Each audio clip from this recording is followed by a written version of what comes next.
What's up, everybody? Welcome back to another Zenless Zone Zero reaction. Today we have ReDreaming Angel as requested by Raid Leader, and a lot of people wanted me to get to this one. It was easily the most hyped song that I've had requested in a while, and I've also had Tiny Giant stuck in my head all fucking week. Since the last video, this song has been playing in my head on repeat. I can't get rid of it. It is such an earworm. I've listened to it while editing. Like, I don't usually do that. I'm not like obsessed with it, but it's latching on pretty hard. And I'm assuming this one will probably have a similar effect given how many people wanted me to listen to it, but I won't know if I don't listen. So without further ado, let's go.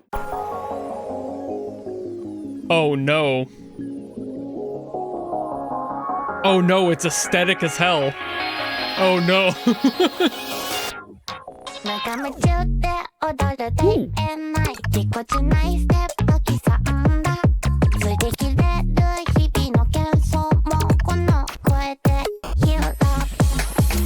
Okay.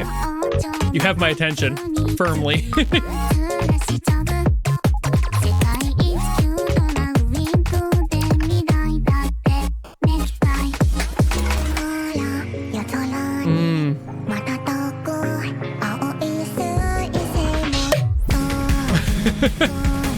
Oh man, aesthetic out of 10 already.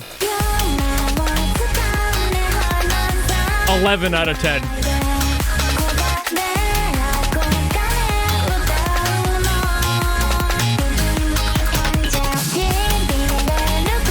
Yeah.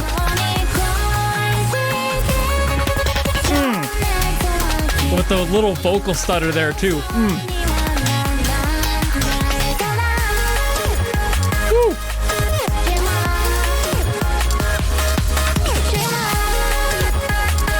I mean, they're putting out banger after banger, apparently.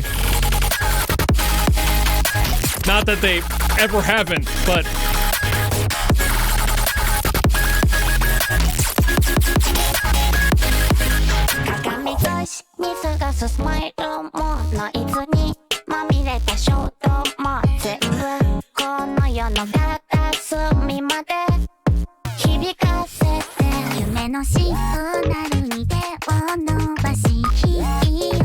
I love the choices of like the beat breaking in here.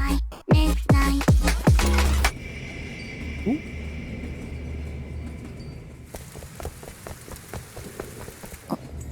We have plot now.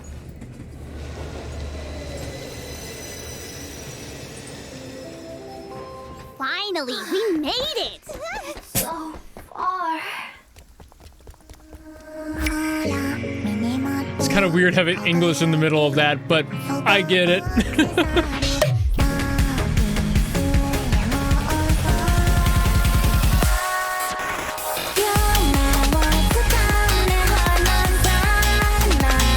I mean, it's got such an amazing hook.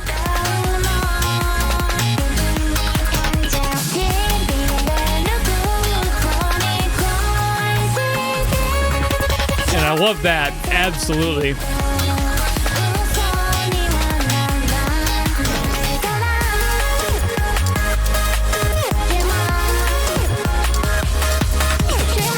Like, even down to the production choices. Certain things they're doing with the mix is incredibly creative, like, but not leaving this aesthetic at all. It's very true to that genre. Oh man. I finally got all the moves right! Can't believe this camera survived for this long. Huh? Didn't you say last time it was cheap secondhand? Maybe. Its durability is the reason it survived long enough to become secondhand. That makes sense. Adorable. It's okay, Porter Robinson. You can take your mask off. You don't have to be Zong-Ru anymore. You can just be yourself. This had so much Porter Robinson energy. It was crazy. And part of that is probably due to a few reasons, but the main one being the key that this song is in. It is in a D flat to my plucking around and trying to figure this song out.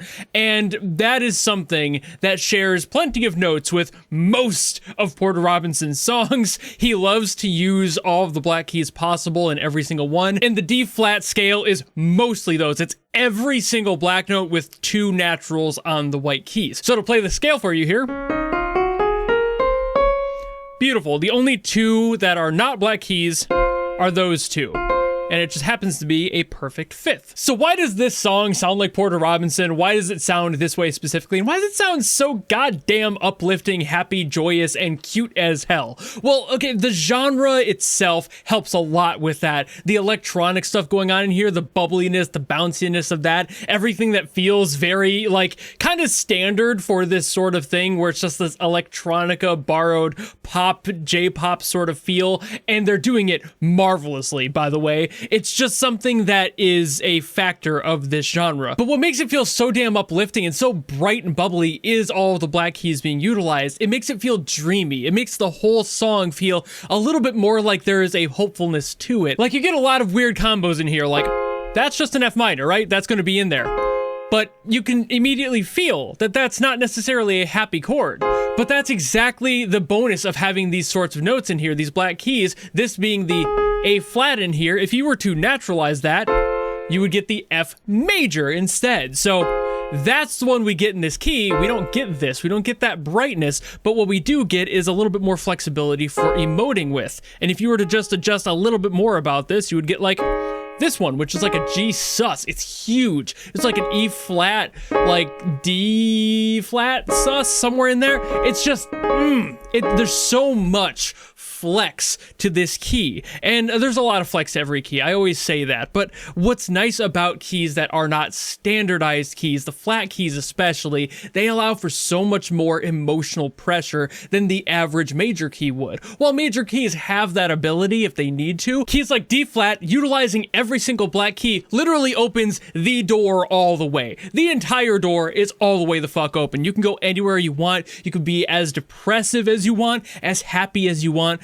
because we have these 2 in here, that F and C perfect 5th relationship. And having this sort of flex in here allows us to take things like this, which still sounds really bright, right? Almost similar to that F major, because it's a D flat F instead. It's a slash chord, and all slash chords are basically just taking an existing chord and adding some more flexibility by changing one of the notes to a bass note of a different chord. That's where the slash comes from. So you have something like this one, that's that D flat F. If you were to move the top finger down from this D flat down to the C, now we have that F minor again, and you can see the relationship happening here of why these songs have the flex they do, because the ability to modify that sort of thing openly by having that C and that D flat both in the same key opens the door wide open. You can go anywhere you want, sound as bright as you want, sound as depressed as you want, and this song uses a lot of that. But why does it sound like Porter Robinson? There's one song that came to mind immediately once I heard what the song was doing, and it's Musician by Porter Robinson, one of his more recent ones. But this song utilizes the exact same core features, the same notes that song does. So they share a lot of DNA in the overall melody. So for example, the end of the main chorus for Musician goes, that's it. The I shouldn't do this to myself part, for those of you who know that song, that's those notes. And you might realize and recognize that these are all over the place in this song. This relationship between the E flat and the D flat here, that's all over this track. It is everywhere, as well as having that F in there. This is a very shared relationship, and this whole chord here is very much that as well. So there's just a lot of borrowed stuff in this that you can really play with. And for my personal favorite part, that spot in the chorus for this song that kind of climbs up, it just does exactly that. It climbs up the entire octave, where like the root would be this D flat, we go all the way up to this other D flat. And I just got done talking about how that's like emotionally abusing a listener when you use an octave like that because you're pulling them along in the song. I talked about that like literally yesterday. It's just so neat, but also again, kind of emotionally abusive in the best way possible. But what this one does is go from this A flat up to this C and up to the D flat. So, and it just, again, it brings you all the way around. It wraps you back to the bass line of the core of this song, where most of the song down here, it's just...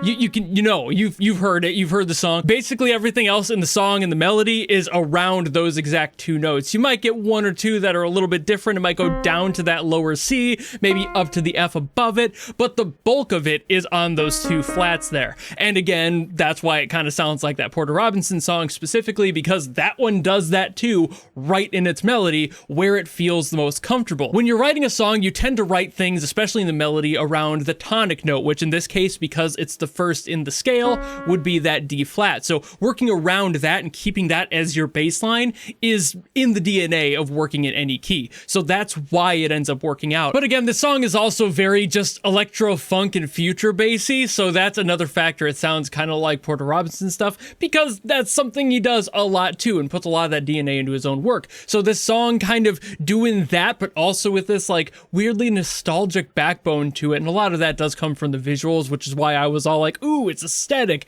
because I love the visuals in here. The 4x3 was a great choice. Having it blow away in the wind was fucking genius. I love it when they do that sort of thing in animation just to play around with it a little bit. It's like, hey, let's shift the vibe. It's like now we're bringing it into a new age. We're going to widen the scope. Things are now a little bit more open for the characters as well as us. We're able to see more, and so are they. It's a good character like development moment visually, and I just really like it. But the visual style of this whole short, oh, just chef's kiss beauty, aesthetic, love it. It's borrowing a little bit from that like 80s pop sort of era, but keeping it modern enough that you don't feel like you're watching something out of that era either. Very nice. The vocalists, oh, fantastic work. Brilliant vocals on this song. All of them thematically, tonally, they all just blend so well. All the voices fit the characters. Never once was I like, oh, that doesn't really feel like it fits them, which does happen sometimes in idol stuff, where you'll get a character you're like, that should not sound nearly as low as it does when it comes out of like a character that's like 4'2", and you're just like, why do you sound like a 40-year-old woman? Sometimes you can just tell. So they got really nice voices for these characters. They sang it gorgeously.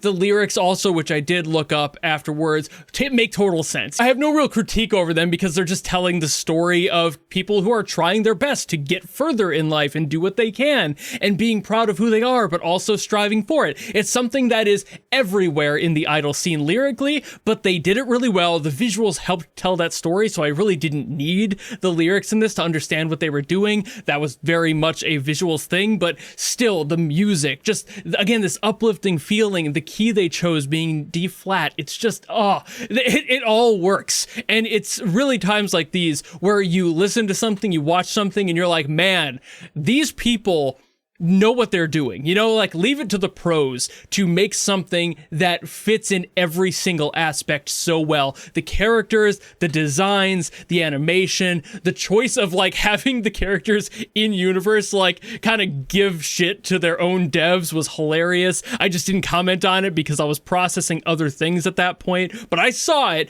and it's like, those are such good little clever details. But it's, again, the fact that these people trust each other so much to make the best of the best, and they did that. Sure, this song, to me at least, doesn't have the earworm quality that Tiny Giant had, because that shit is still in my head even now, but this one does have an amazing identity on its own. It is its own thing, and it's got its own genre, and damn if that isn't an earworm chorus. And like, if I hadn't heard Tiny Giant first, this definitely would be stuck in my head. And that dun, dun, dun, is gonna be in my head for probably a couple days now, just because it's such a good wraparound for the music theory of the song. And again, a little bit emotionally manipulative, but that's exactly why it would be put in there, to feel uplifting, just like you should be resonating with the characters in the short. It's just really fucking good. What more can I say? I've been yapping for a while. I'm sure a lot of this is going to get edited out because I've been yapping so much that some of this is just nonsensical ramblings of a crazed musician, but damn, they keep doing it. Zenless keeps doing it. They need to fucking stop, but I don't want them to stop either.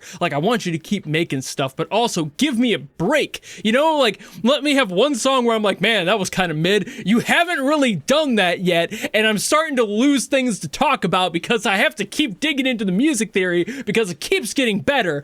Fucking, like, give me something, you know? Like, just give me a break. I need a vacation. But again, at the same time, never stop doing it because I love this shit. If it wasn't obvious by my hype here, this is exactly why I love talking about these songs. They consistently bring their A game. They bring the best of the best. They do great lyricism. They do great composition. The mix is fantastic. I'm constantly worried about sidechaining being too excessive in a lot of songs because this sort of genre especially has so much going on that different layers can definitely step on top of each other, so sidechaining can get a little bit muddy. For this song, there was like one spot where I'm like, oh, it's getting there, but it still controlled itself, and not once did I think, ooh, that was too far. They pushed it right to the brink, and they continued on, and it felt great because of that. They didn't stick on these moments where I was like, oh, they're just trying too much. They kept it controlled, they kept the idea locked down, and they pulled it off, and it sounded phenomenal, and I really don't have more to say than that. This is a really good song. That's my review. So thank you all so very much for watching. I have literally been recording for almost half an hour now. Let's see how that edits down. Again, a lot of that was yapping, but if you have another song from Zenless you want me to get to,